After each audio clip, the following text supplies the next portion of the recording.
యెషయా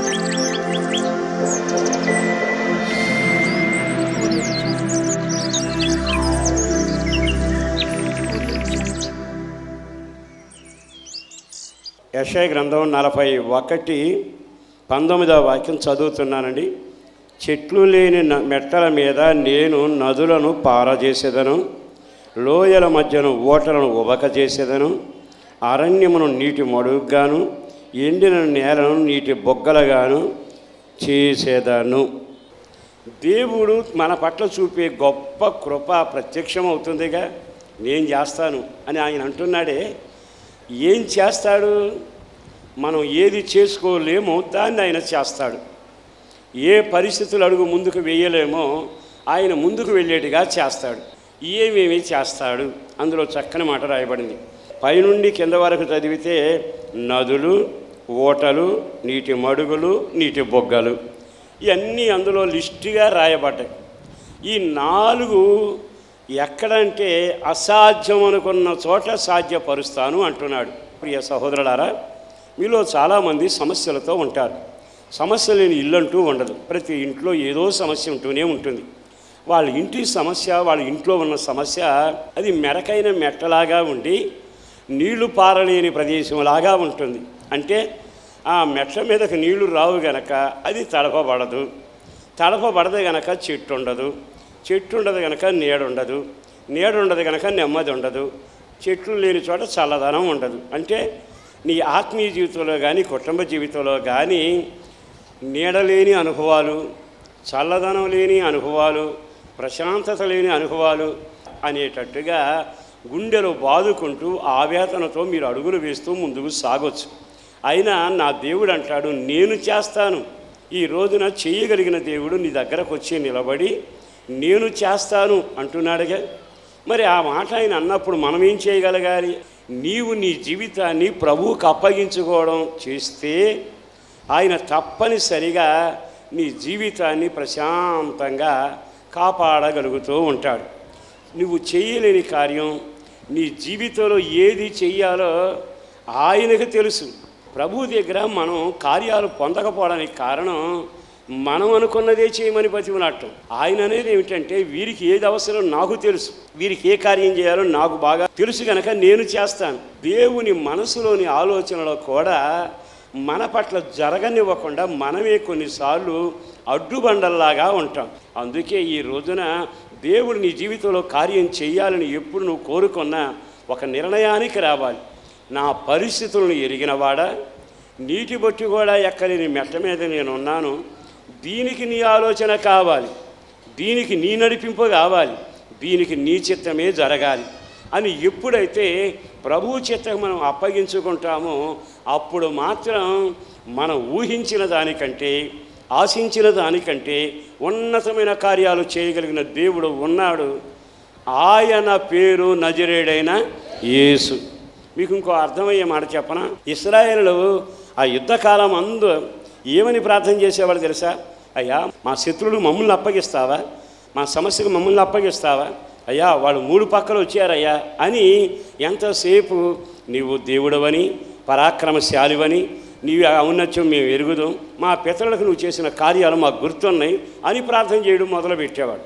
ఎప్పుడైతే అలా ప్రార్థన చేశాడో ఆయన ఎంతవాడంటే, నీ అవసరం ఎరిగిన వాడు గనక భయంకరంగా దేశంలో కరువు ఉంది. కరువు ఉంటే శత్రువులను పిలిపించుకొచ్చాడు దేవుడు. ఇదేమిటి?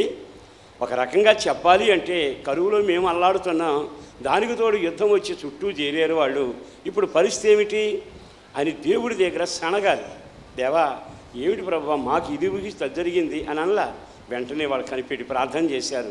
ఎందుకయ్యా దేవుడు అందరిని కనిపించాడు అంటే, చిత్రం వాళ్ళందరూ పోగు చేసుకొచ్చాక వాళ్ళు వచ్చేటప్పుడు దుప్పట్లతోనూ కావలసిన సామాగ్రితోనూ కావలసిన గోధుమ రాశులతోనూ వచ్చి గుడారాలు వేశారు. అవన్నీ వాళ్ళు పట్టుకొచ్చి అక్కడ పెట్టి గుడారాలు వేసి తెల్లవారి యుద్ధానికి వెళతారు. ఈలోపు రాత్రే దేవుడు బలమైన కార్యం చేశాడు. బలమైన కార్యం చేస్తే దేవుని దూత సంచారం జరిగింది. ఇంకేముంది? ఆ వాతావరణం తట్టుకోలేక అవన్నీ ఎక్కడెక్కడే వదిలేసి శత్రువులు ఒకరినొకరు పొడుచుకుంటూ వాళ్ళంతా వాళ్ళు పోయి హతులై దూరం అయిపోయారు. తెల్లవారేటప్పటికి 4 కుష్ఠరోగులు వచ్చి చెబుతున్నారు రాజుగారికి, అయ్యా, శత్రువులు వచ్చిన మాట నిజమే, మన దేశంలో కరువున్న మాట నిజమే. వాళ్ళు రావడం వల్ల మన పరిస్థితి దారుణం అయిపోతుంది, తినడానికి తిండి లేదని బతకనిస్తే అక్కడికి వెళదామని వెళ్ళాం. కానీ అక్కడ కనపడింది ఏమిటి తెలుసా? రాసుల రాసుల రాసుల రాసుల ధాన్యం, దుప్పట్లు, విలువైన వస్తువులన్నీ ఉన్నాయి. అప్పుడు రాజుగారు నెమ్మదిగా వెళ్ళి దాన్ని స్వాధీనం చేసుకున్నాడు. నేను మీకు ఎందుకు చెబుతున్నానంటే, శత్రువును పంపించి కూడా మన అవసరాలు తీరుస్తాడు. కరువును పంపించి కూడా కరువుకు అవసరమైన మూటలు తెచ్చి పెడతానే ఉంటాడు.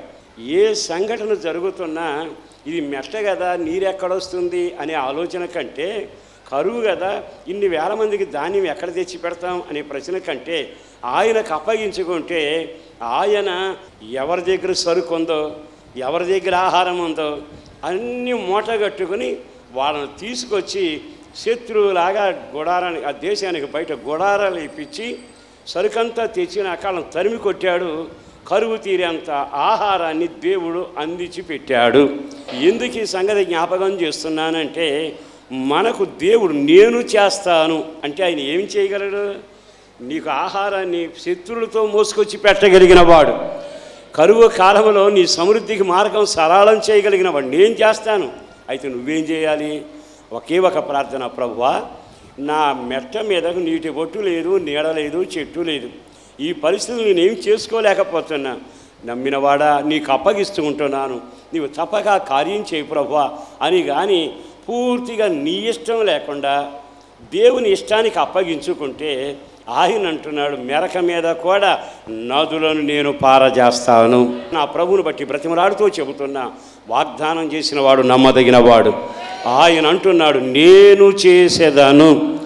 ఆయన కార్యం చేసేటట్టుగా నిన్ను నీవు సమర్పించుకుని ఆయన చేతుల్లో ఒరిగిపోతే, ఆయన నిన్ను గమనించిన వాడు, నీ ఆకలి ఎరిగినవాడు, నీ కన్నీళ్ళు ఎరిగినవాడు, నీ సమస్య ఎరిగినవాడు. తప్పనిసరిగా ఆయనే తన కృపను చూపి నీ కొరకు ఒక మడుగును, ఒక ప్రవాహాన్ని, ఒక ఓటను ఆయనే కలుగ చేయునగాక. దేవునిపై ఆనుకుని జీవించగలిగితే అన్ని తరాలకు మించిన గొప్ప కార్యం నీ తరములోనే దేవుడు చేయునగాక. విశ్వాస వీరులుగా ప్రార్థనకు మోకరించినప్పుడల్లా ఏ తరానికి జరిగినా జరగకపోయినా ఈ తరంలో, నా తరంలో నువ్వు ఈ కార్యం చేసి తీరాలి అని మీరు ప్రార్థన చేయడం మొదలుపెట్టండి.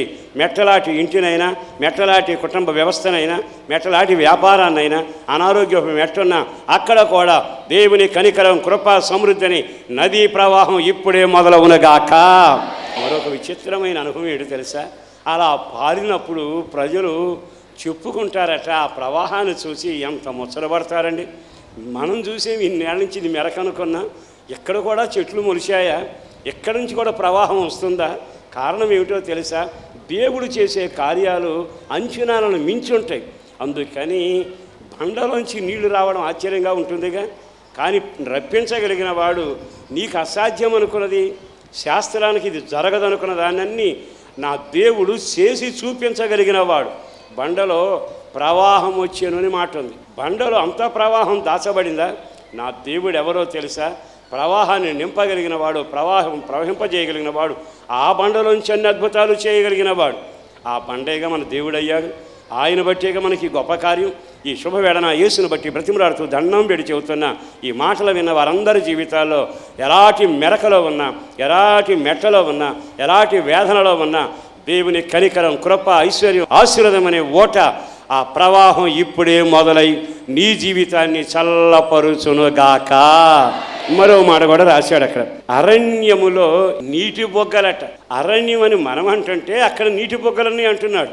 మీరు హాగరు చరిత్ర చాలాసార్లు విన్నారు. నీళ్ళ తిత్తులో నీళ్ళు అయిపోవడం, పిల్లవాడి ఏడుపు పెద్దదవడం, చేసేది లేక నీళ్ళ తిత్తుని పారవేసింది. వాడి గొంతులో నీళ్లు పోసే అవకాశం లేక, ఆ పిల్లవాడి ఏడుపు తట్టుకోలేక వాడిని అంత దూరం విసిరేసింది. ఇక విసిరేసి ఎక్కడుందంటే అరణ్యంలో ఉంది. ఏం చేయాలో అర్థం కాక జుట్టు పీక్కుంటూ ఎలుగెత్తి ఏడవడం మొదలుపెట్టింది. నా దేవుడు ఎవరో తెలుసా? నేను చేస్తానుగా అని మాట ఇచ్చిన దేవుడు. అయితే వెంటనే దేవుడు ఆమెను పిలిచి, హాగరు అని పిలిచాడు. నీకేమయ్యింది, నీకేమొచ్చింది? ఒక పక్క నీడతిత్తులో నీళ్ళు అయిపోయాయి, ఆడికి ఏడుపు ఎక్కువైపోయింది. ఇంకా గట్టిగా ఏడిస్తే ప్రాణం పోద్ది. ఇంతకన్నా జరగాల్సిందేముంది? వెంటనే ఆయన అన్నమాట ఏమిటి తెలుసా?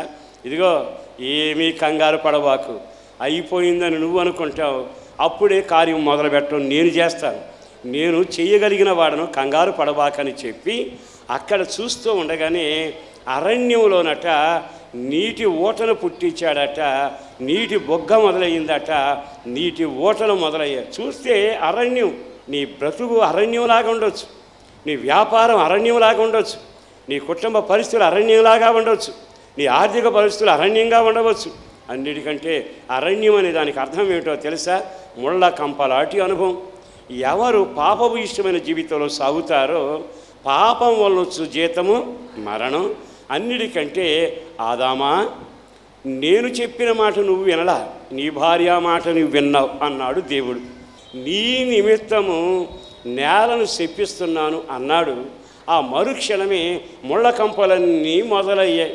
అంటే ముళ్ళ కంపలు పెరిగిపోతే నేల అంతా అప్పటి వరకు సాధారణంగా ఉన్న అడవి అయిపోతుంది, అరణ్యం అయిపోతుంది. అరణ్యం ఎక్కడి నుంచి వచ్చింది? నువ్వు వెళ్ళి అరణ్యంలో లేవు, నువ్వు చేసిన పని నిన్ను అరణ్యంగా మార్చింది. దేవుడు ఎంత కనికరం కలిగిన వాడో తెలుసా? నా బిడ్డ నా మాట వినకుండా అరణ్యం అయిపోయింది, అయినా నేను ఒక్కసారి వెళతాను, ఆ వీధిలో గొప్ప కార్యం చేస్తానని చెప్పి అరణ్యమైన ఆ పరిస్థితుల్లో, అసాధ్యం అనుకున్న ఆ పరిస్థితుల్లో, ఇది జరిగే పని కాదనుకున్న పరిస్థితుల్లో ఆయన అంటున్నాడు, ఈ అరణ్యములో నేను ఓట పుట్టిస్తాను. వెంటనే నోటను పుట్టించాడండి. ఆ నీళ్లు పెళ్ళుబుగుతుంటే ఆ ఒక్కసారి ఆశ్చర్యపోయింది. నన్ను పిలిచిన దేవుడేగా ఈ పని చేసింది, ఆగరు నీకేమైంది అన్నవాడేగా, నాకేమైందో కళ్ళారా చూచాడు. ఇదంతా అరణ్యం అనే సంగతి అర్థమైపోయింది. ఇప్పుడు జరిగిన వాస్తవం ఏమిటంటే ఈ అరణ్యములో కూడా ఆయన ఓటను పెళ్ళుబక చేస్తే ఆ ఓట తాను తాగి తన పిల్లవాడికి తాగిచ్చాక ఇక ఆ రోజు అరణ్యంలో అయిపోతున్నాం అనే పరిస్థితి వచ్చింది. నీళ్లు తాగాక వాళ్ళు తెప్పరిల్లారు. మరో విచిత్రం ఏమిటో తెలుసా? అతడు పెరిగి పెద్దవాడయ్యాడట. ఆ వంశాన్ని దేవుడు ఆశీర్వాదకరంగా మారుస్తూ వచ్చాడు. ఎందుకు ఈ సంగతి మీ జ్ఞాపకం చేస్తున్నాను అంటే, అరణ్యం లాంటి పరిస్థితుల్లో కూడా ఆయన ఓటను ఉబక చేస్తాడు. ఉబక చేస్తే ఆ ఓట సేవించిన వాని జీవితంలో నిత్య జీవం కలిగిన వ్యక్తులుగా మార్పు చెందుతారు. ఈ రోజున యేసుదేవుడు నీ పాపాల కొరకు నా పాపాల కొరకేగా బలి అయిపోయింది. అన్నిటికంటే విశేషం ముళ్ళ కిరీటం పెట్టబడిన మాట ఉంది. శిలువ మీద భయంకరం ఎండవేళ ఆయన చేసిన కార్యానికి అక్కడ ఒక ఓట పుట్టింది. ఆ ఓట రక్తధారలు. నిన్ను విమోచించే యేసు రక్తం అక్కడే కారింది. నీకు విడుదల చేసే ప్రవాహం అక్కడే మొదలయ్యింది. నీకు నెమ్మది కలుగు చేయగలిగిన కార్యం అక్కడే మొదలవుతూ వచ్చింది. ఈ రోజున ముళ్ళ కంపలు అన్నీ మలిసిపోయాయి ఓట నీకు అందకుండా. కానీ నా దేవుడు చేయగలిగిన వాడిగా అక్కడేమో ఓట పుట్టించాడు. ఇక్కడ సమస్తాన్ని భరించి తన దేహాన్ని అప్పగిస్తే కొరడాలతో కొట్టి పొడిచి భయంకరమైన ప్రవాహం బయలుదేరి రక్తం సెలయేరులుగా మారింది.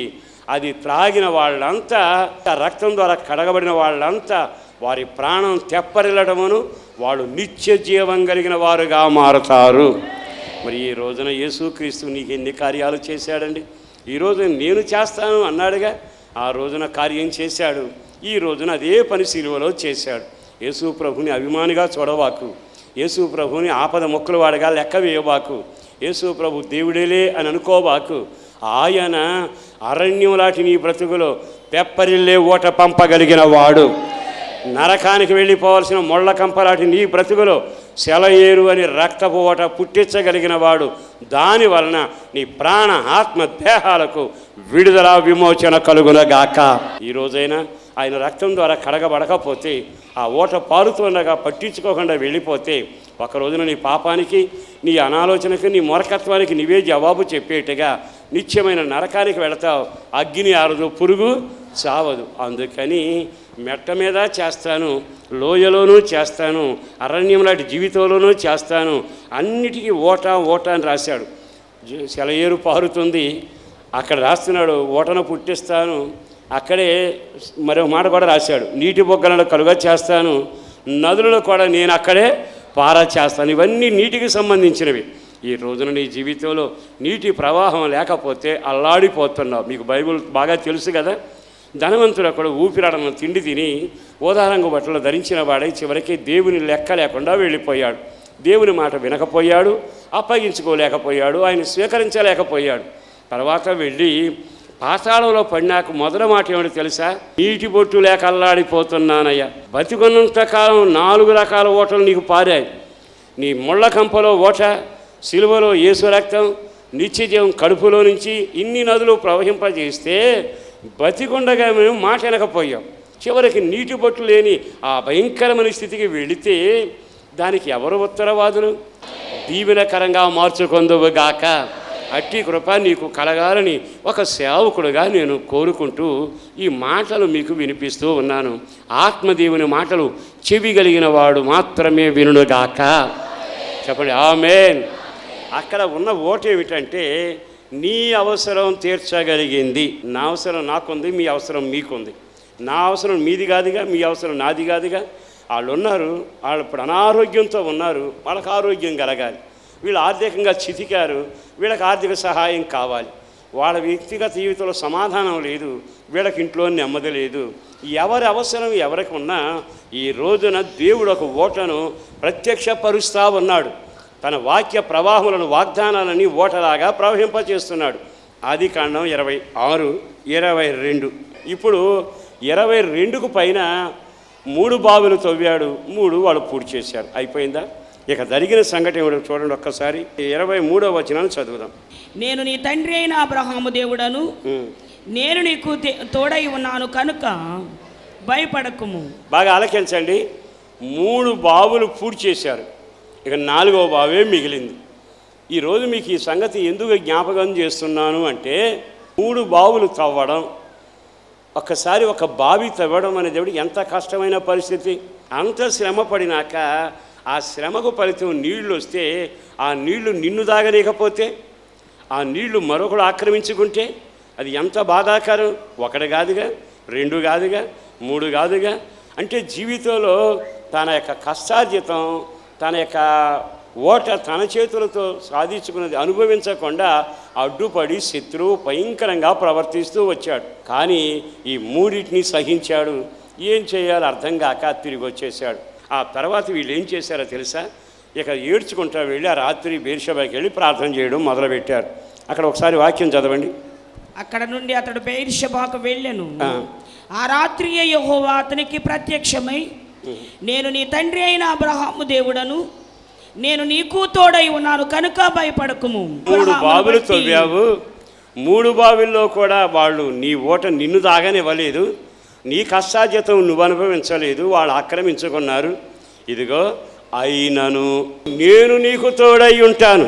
ఏమైనా ఇంత నష్టపోయినా, నీ సుఖం వాడు దోచుకున్నా, నీ ఓట వాడు దోచుకున్నా, నీ శ్రమ వాడు దోచుకున్నా, నీ కష్టార్జితం వాడు దోచుకున్నా, నీకు ప్రయాస తప్ప ఏం మిగల్లా. అయినా భయపడవాకు, నేను నీ తండ్రి దేవుడను, నీకును దేవుడనై ఉంటాను. ఇతగాడు ప్రార్థనాపరుడు, భక్తిగా 3 బావులు తవ్వాడు. తవ్విన తర్వాత శత్రువు వచ్చి అటు పూర్తి చేసి మాది అని స్వాధీనం చేసుకుంటే చెమట తప్ప దీవెన కలగల, నీళ్లు కూడా నోట్లో పోసుకోవాలా, దరిద్రం మిగిలిపోయింది, నా కర్మ ఇలా కాలిపోయింది అనుకుంటూ తిన్నగా బెర్షెబాకి వెళ్ళి ఏడవడం మొదలుపెట్టాడు. అప్పుడు దేవుడు వచ్చి అన్నాడు, భయపడబాకు, నేను నీ తండ్రికి దేవుడును, నీకు కూడా దేవుడిగా ఉంటాను, కంగారు పడకు, నేను ఆశీర్వదిస్తానని చెప్పాడు. ఆ రాత్రి ఆ సంఘటన జరిగిందండి. ఆ రాత్రి సంఘటన జరిగాక తెల్లవారిపోయినాక నెమ్మదిగా ఒక గుంపు బయలుదేరి వచ్చారు. ఒక గుంపు బయలుదేరి వచ్చి అక్కడ నిలబడ్డారు. ఈ నెమ్మదిగా వెళ్ళాడు. వెళ్ళామంటాడు, ఇదిగో మీరు నా మీద పగబట్టుకున్న వాళ్ళు కాదు, బావిలు పూడ్చిన వాళ్ళు కాదు, మా నీటిని మమ్మల్ని తాగని వాళ్ళని వాళ్ళు కాదు, మా సమస్త కష్టార్జితం దోసుకున్న వాళ్ళు మీరేగా, మళ్ళా ఎందుకు వచ్చారు అని ఇతగాడు మాట్లాడటం మొదలుపెట్టాడు. విశ్వాసులైన వారందరికీ నేను చెప్పగలిగిన మాట, దేవుడు నీకు తోడయ్యున్న వాగ్దానం చేస్తే వెంటనే జరగలేదని కంగారు పడబాకండి. నా దేవుడు ఎవరో తెలుసా? మాటిచ్చి నెరవేర్చగలిగిన వాడు. తాను దేవుడని చెప్పడానికి గాను పని వాళ్ళందరిని పిలుచుకొచ్చి చప్పట్లు కొట్టేసాడు. శత్రువు మోకను పట్టుకొచ్చి నిలబెట్టాడు. వాడు వెంటనే ఇస్సాకు అన్నాడు, ఎందుకు వచ్చారు అని. అప్పుడు వాళ్ళు అన్నమాట ఏమిటో తెలుసా? చదవండి, అక్కడ చక్కని మాట రాయబడింది. 28వ వాక్యం. నిశ్చయముగా యెహోవా నీకు తోడై ఉండుట చూచితిమి కనుక. ఆమేన్. దేవుడు తోడై ఉన్నాడు అనడానికి దేవుడు చెప్పిన మాట, దాన్ని స్థిరపరచడానికి అనుకూలమైన మనుషులను తీసుకురాలా దేవుడు. ఎవరిని తీసుకొచ్చాడు? వ్యతిరేకమైన శత్రువులను తీసుకొచ్చాడు. వాళ్ళు వచ్చి చెప్పిన మాట ఏమిటో తెలుసా? అయ్యా, మేము ఇప్పుడు వచ్చింది బావులు పోర్చడానికి కాదు, నీ నీళ్లు తీసుకెళ్ళటానికి కాదు, మేము నిన్ను చూశాము, దేవుడు నీకు తోడై ఉండడం మేము చూచాము, దేవుడు తోడై ఉన్నాడు అనే సంగతి మేము చూచామని శత్రువులు నిన్ను గురించి సాక్ష్యం చెప్పబోతున్నారు. నెమ్మదిగా ఆ మాట అని గొడవకు రాలేదయ్యా, సమాధానానికి వచ్చామయ్యా అన్నారు. వెంటనే వాళ్ళకి వడ్డన, అప్పటికప్పుడే భోజనాలు తయారు చేసి వడ్డన చేసి వాళ్ళ మధ్యలో ఆయన కూడా కూర్చుని అందరూ భోంచేశారు. విచిత్రమైన అనుభవం ఏంటో తెలుసా? ఆ మాట, ఆ కార్యక్రమం జరుగుతుండగా 32వ వాక్యాన్ని చదువుదాం. ఆ దినమందే ఇస్సాకు దాసులు రాయబడిన మాట. ఆ దినమందే ఇస్సాకు దాసులు వచ్చి తాము త్రవ్విన బావిని గురించి అతనికి తెలియచేసి మాకు నీళ్లు కనబడినవి. ఎందుకని ఆ మాట అంత విచిత్రంగా చెప్పడం?